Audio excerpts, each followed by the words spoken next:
Olá pessoal, tudo bem com vocês? Meu nome é Caio, sejam todos muito bem-vindos a este primeiro vídeo. Muito obrigado pela presença de todos. Nosso propósito aqui é compartilhar um conteúdo gratuito, de qualidade, que vocês possam aprender e também me ensinar um pouquinho mais a cada conteúdo, a cada vídeo lançado.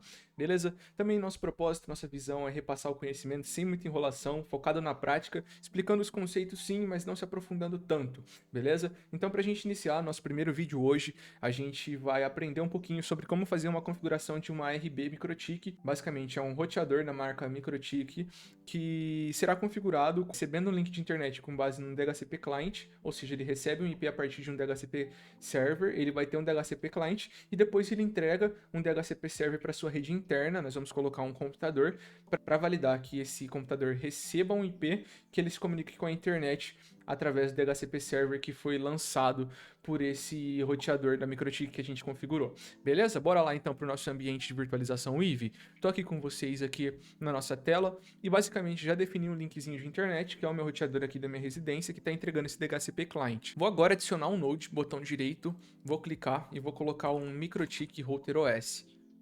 Vou definir como uma RBzinha, uma router board. Quando eu falar RB, estou falando de router board, tá bom? Esse roteador da MikroTik com 5 Ethernets, que basicamente é um protocolo que define a comunicação física, o cabo de rede mesmo, só exemplificando para vocês. Igual eu falei, não vamos nos aprofundar tanto, mas falar o necessário para você entender e saber configurar na prática. Então definimos aqui as 5 Ethers, vou colocar aqui também como um padrãozinho o nome de router, casa, salvei, foi criado. Sempre que a gente for conectar, pelo menos aqui no IVE, que é o nosso ambiente de virtualização dessa rede, a gente tem que ter os equipamentos desligados para conectar eles fisicamente. Então vai entrar na Ether 1 do nosso roteador, ou seja, na entrada física 1, a gente vai colocar ali. A partir disso, vamos também ligar esse roteador para que a gente comece a configurar. Existem duas formas da gente configurar uma RB, um roteador MikroTik, que é por meio de CLI, um terminal de comando, ou pela interface gráfica, que é o inbox, que eu deixei aberto aqui para vocês depois para a gente testar, beleza? Vamos configurar primeiramente pelo CLI, tomando como base que eles não tinham o DHCP client ativo, apesar dele já vir com isso ativo por configuração. Como que eu faria?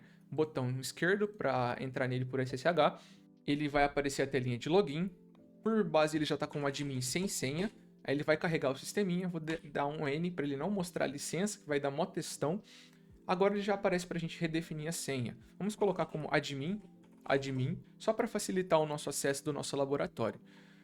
Tendo configurado isso, aqui a gente tem um sistema muito legal nas RBs, que quando a gente dá Tab, ele mostra todas as opções. Apertei Tab e vai mostrar todas as opções. Onde que fica a nossa parte de DHCP client, né, no caso? Ele fica dentro de IP, porque é uma questão de configuração de IP. Então a gente vai digitar IP, dar um Tab para ele entrar no diretório e dar um Enter. A partir disso a gente já está lá, se eu der um Tab ele vai mostrar ali como DHCP client, ó, tá aqui, ó. Como que eu faço para entrar? Digito DHCP client, dou um Enter e dou um Tab para ele mostrar todas as opções. Ele já vem habilitado por fábrica, como eu falei para vocês. Como que eu faço para desabilitar só para a gente fazer um teste? Tem uma opçãozinha de Disable, vou digitar isso, ele vai precisar pedir a Ether que a gente tem que desativar. Se eu der um Tab, ele vai mostrar o Number ou a Ether. Como é para desabilitar, a Ether vai dar certo. Então a gente digita Ether e já foi desativo. Sempre que eu quiser mostrar as configurações atuais, eu digito PR ou print, que significa de mostrar. E aí ele vai mostrar tudo que está sendo ativo ou desativado, mostra o status do momento. Como pode ver, está desativada a Ether 1 com o number 0. Esse cerquilho aqui vai mostrar o number do sistema para essa questão de configuração. Vamos ativá-lo então. Como que eu faço? Vou dar um end enable, dou um tab para completar, ou se não quiser já dava certo. Agora eu vou colocar numbers e o number relativo a essa ether, que seria o 0. E a partir disso, se eu der um PR, que é de print, ele vai ficar mostrando que o status é procurando, e depois seria requesting, e depois bound, que ele fechou com o DHCP server do meu roteador aqui da casa, já recebendo o seu IP. Perfeito, tendo o IP recebido, a gente já consegue fazer o acesso nele. Dava para fazer por MAC address também, mas vamos fazer dessa maneira, já que ele já recebeu, já vai dar certo. Como que eu vou fazer isso? Vou lá no meu inbox, vou definir o IPzinho de acesso para ele e a gente definiu como admin. Perfeito. Dando Enter, a gente teve acesso a essa interface. E aqui a gente já tem a nossa interface inicial de configuração da RB, a interface gráfica. Perfeito. Quais são os passos para a gente configurar isso agora? para a gente ter certeza que ele já está recebendo IP e já está comunicando com a internet. Primeiro de tudo, é igual o CMD de um PC. Ele tem um CMDzinho, um terminal, que se a gente clicar em New Terminal, vai abrir aqui e a gente consegue dar uma opção de ping, por exemplo, para um DNS público, para ver se ele já está comunicando. Perfeito, já tem acesso à internet, ou seja, está tendo comunicação entre o roteador e a parte externa, aqui já estaria funcional. Só que para dispositivos internos, como PC e essas outras questões, ele não estaria funcionando. Então, como que eu faço para definir isso, para eu fazer um DHCP server para esse roteador entregar para dispositivos conectados e para que possa funcionar? Muito simples, vamos lá. Primeiro de tudo, vamos definir e criar um computadorzinho novo aqui. Vamos lá então, pessoal, vamos adicionar um novo computador aqui. Eu vou colocar um VPC, que é basicamente um Linuxzinho bem básico para que ele possa conseguir pegar o DHCP e fazer alguns testes básicos de ping. Lembre-se, para que eles possam ser conectados fisicamente tem que estar desligado, tá? Então vou conectar. Aí, entrou da Ether 2 do roteador, ou seja, entrada física 2 do roteador para a entrada física do computador. E vou startar esses nodes, esses nós, para que eles possam iniciar e a gente comece a trabalhar. Já vou dar o request aqui de connect. Assim que ele iniciar o roteador, a gente já vai conseguir conectar nele. Perfeito, interface aberta, a gente já consegue trabalhar nisso. Vamos abrir o PC só para você ter uma ideia por que não vai funcionar o DHCP e essas outras questões, porque não foi feita a configuração. Aqui nesse Linux é bem básico a gente fazer o teste de solicitação de DHCP. Você só tem que dar o comando DH. Ele tem que escrever DORA para funcionar. Se não funcionar, se não completar, significa que vai dar um erro e ele não vai entregar o DHCP. Vamos ver. Bom, pode-se ver que não deu certo, ele acabou de escrever aqui, não foi possível encontrar o DHCP server, então significa que não está configurado. Como que eu faço a configuração disso? Bem tranquilo, tá bom? Como que eu faço isso? Eu tenho que vir, primeiro de tudo, alguns passos adicionais para configurar antes do DHCP. O DHCP ele vai entregar para todas as Ethers conectadas, só que se eu fizesse um DHCP para cada Ether, ia dar muito trabalho para isso funcionar. Perfeito, entendi então. Como que a gente pode circular esse problema? Criando uma interface virtual em que todas as Ethers físicas basicamente vão ser atribuídas virtualmente a ela para que elas possam receber todo o DHCP a partir dela mesma. Então a gente chama isso de bridge, igual está aqui em cima, tá bom? Vamos criar uma nova bridge para que possam ser todas atribuídas a ela, todas as Ethers atribuídas a essa interface virtual, que é a bridge. Vou colocar como nome de bridge geral. E vou setar um IP para essa bridge, ou seja, para que ela possa ser identificada. IP é uma identificação virtual.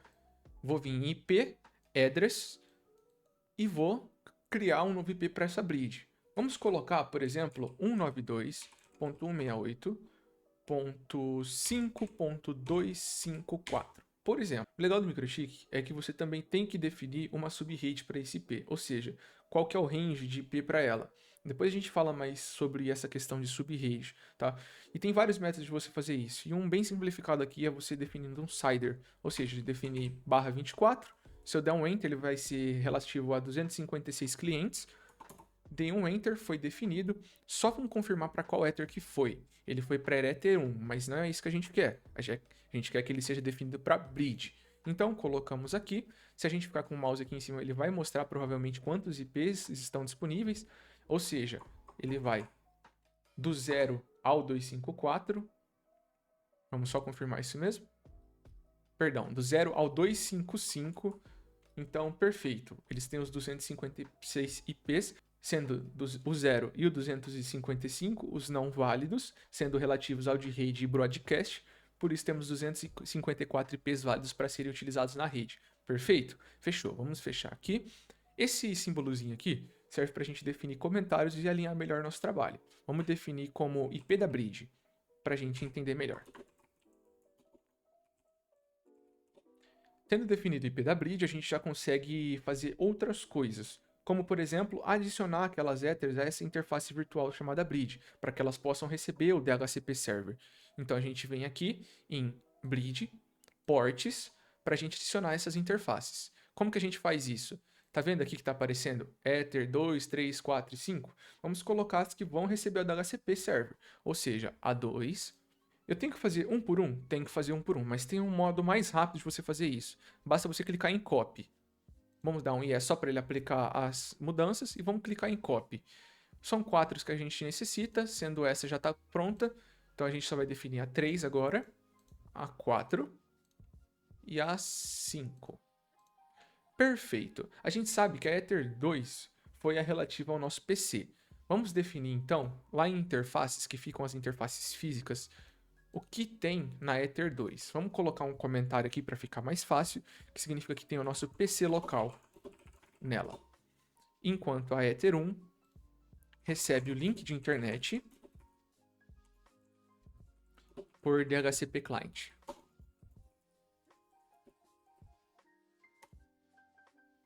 Assim fica mais fácil da gente entender o nosso trabalho. Beleza? Perfeito. Já vai estar funcionando? Vamos fazer o teste para ter essa certeza. Beleza. Vamos lá no nosso roteador agora, digitar um DH e aguardar para ver se dá o sucesso. Bom, não funcionou. Por quê?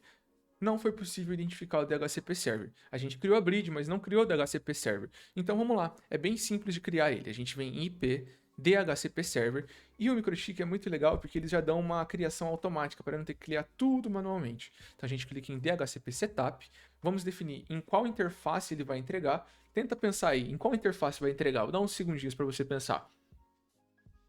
Lembra que se a gente entregar para uma só, vai ficar faltando para as outras. Então o que a gente fez para contornar isso? A gente fez uma bridge, que é uma interface virtual, que basicamente vai acumular todas as outras dentro delas, e todas que estiverem dentro vão ser entregues do DHCP Server. Então a gente vai colocar para ela, fechou? E vai resolver esse problema. Tenho certeza que você acertou. Bom, vamos dar Next. Aqui a gente pode dar Next também. Vamos definir o gateway para isso. Qual que foi o gateway? É o IP da bridge. Então a gente definiu ele como 192.168.254. O que é um gateway, Caio? O gateway basicamente é um ponto de salto. O ponto de salto da sua casa para a internet é o seu roteador. Então, no caso, o ponto de salto desse roteador para a internet seria o IP da bridge. Porque, por exemplo, está chegando do PC local. O PC local, quem entregou o DHCP server através foi do IP da bridge. Aí vai bater no IP da bridge, vai sofrer um NAT, que é basicamente a tradução de IP, que a gente vai falar logo logo, e vai sair para a internet. Então, ele que vai ser o gateway, beleza? Fechou. Vamos lá. E aqui ele está explicando para a gente qual é o range do DHCP que a gente quer entregar. Ou seja, a partir de que número até que número vai ser entregue para os clientes. Eu, particularmente, gosto de entregar do 100 até o 200, porque geralmente as redes não são tão grandes para ter mais de 100 dispositivos conectados, mas varia de infraestrutura para infraestrutura. Como é um cenário simples, vamos colocar só de 100 até o 200. E dando next, a gente chega nessa parte de DNS. DNS é um protocolo de resolução de nomes de domínio, ou seja, quando você tem lá um youtube.com, isso é um domínio. Basicamente, para você não ter que ficar gravando os IPs de cada serviço, existe DNS, que ele linka um nome de domínio a um IP. Então você vai utilizar isso aqui. Vou usar um público aqui que basicamente é, por exemplo, o do Google, que é 8.8.8.8, que é muito bom também, costuma ser muito rápido, não dá tanto problema. Pode pular a última etapa, que é só o tempo que vai ficar entregando. Perfeito. Vamos ver se vai funcionar? Eu tenho um botãozinho para cima só para ele chamar o mesmo comando anterior e vamos ver se ele vai entregar. Ó, já mudou. Perfeito, tivemos uma entrega aqui. Vamos ver agora aqui no Leases para você ver. Leases basicamente significa entrega, que foi solto o IP para alguém. E o IP foi solto, olha aqui, esse computador pegou o IP final 5.200 e já está conversando com o roteador. Então, na teoria, já é para comunicar na internet, não é? Fala para mim se é ou não é. Vamos fazer o teste. Abrir o terminal, vou dar um ping do roteador, tá funcionando, perfeito. Agora vamos lá no PC, ver se está funcionando. Ping 8.8.8.8, timeout. Mas por que não funcionou? Bom, vou traduzir isso para você. Basicamente, a gente está tendo uma conversa entre subredes diferentes. Redes diferentes não se conversam. Para isso que surge o roteador. O roteador basicamente é o intermediário que vai fazer uma comunicação entre diferentes redes. Sem ele não é possível fazer essa comunicação. Por isso surge o roteador. Ele basicamente vai falar, tudo que sair dessa rede vai ser usado o roteador como base para chegar em outra rede. Então a gente tem que fazer uma regrinha chamada regra de NAT, que é Network Address Translation. Traduzindo para o português, tradução de endereços de rede. Então o que a gente vai falar? Vai falar assim, ó, a gente vai falar o seguinte, ó, roteador, quando alguém dessa subrede, que é diferente daqui, quiser falar com a internet lá para fora, passando por você, traz esse cara, coloca nessa, sai para a internet, a hora que ele voltar, traduz de volta para a rede dele e aí entrega de volta para quem fez a solicitação. Um pouquinho complexo, né? Mas eu acho que vai dar para você entender a partir da regra aqui. Vamos lá então. É muito simples de fazer isso, pessoal. É bem tranquilo mesmo. Vamos abrir nessa opção do seguinte: IP, Firewall. Firewall é tudo relacionado à segurança, tá bom? Firewall é realmente uma parede de fogo, uma parede corta-fogo, né? Que tem aquela ideia de não deixar passar nada indevido. Então os tratamentos são feitos aqui. E a gente vai justamente nessa parte de NAT que eu expliquei para vocês. Vamos adicionar uma nova regra chamada Source NAT. Vou explicar mais para frente quando a gente começar a falar mais sobre NAT, sobre o que se trata, mas dando um panorama bem rápido aqui. Source NAT fala tudo que tiver sobre origem, traduza source como origem, ou seja, tudo que tiver como origem desse roteador querendo sair, você vai fazer o seguinte. Colocado isso na sua mente, vamos fazer o seguinte. Vamos lá. Tudo que tiver como origem desse roteador, a gente vai fazer um action de mascarar. Mascarar o quê? Mascarar para o IP que a gente quer chegar. Lembra a questão da tradução de NAT? Então vai funcionar. Vamos lá. Dá um apply aqui. Vamos ver se vai funcionar agora. Olha só, funcionou. Que legal. Por quê? Porque ele fez a tradução entre as subredes diferentes para que eles pudessem sair do roteador, ir para a internet, voltar para o roteador, traduzir de novo para a rede interna e para que pudesse conversar. Beleza, pessoal? Então, de maneira bem rápida aqui, de maneira bem direta, é assim que você faria a comunicação, a configuração, melhor dizendo, de uma rede interna em uma RB, de uma maneira bem simples, assim, bem superficial, mas tendo comunicação de internet. Eu espero que vocês tenham gostado. Em breve eu vou trazer outros tipos de autenticação, como a autenticação PPoE, autenticação tendo alguns, por exemplo, passando por uma ONU, uma ONT. Vou planejar esses cenários para a gente possa ver e estar preparado para o maior tipo de possível de cenários para a gente trabalhar junto e ficar expert aí nessa área de redes, beleza? Eu agradeço a sua atenção, a sua presença até o final desse vídeo, espero que tenha gostado. Se gostou, deixa seu like aí, que é muito importante para me ajudar e motivar a continuar produzindo esse tipo de conteúdo. Deixa sua dica ou sua dúvida que você teve aí para que eu possa te ajudar. Se eu souber responder, vou te responder, se não te pesquise e trago num próximo vídeo, tá bom? E é muito importante sua presença, logo mais vou lançar nossas redes sociais para que a gente possa se encontrar diariamente, ter um contato maior e tirar todas as dúvidas e crescer juntos, fechou? Um abraço, até uma próxima!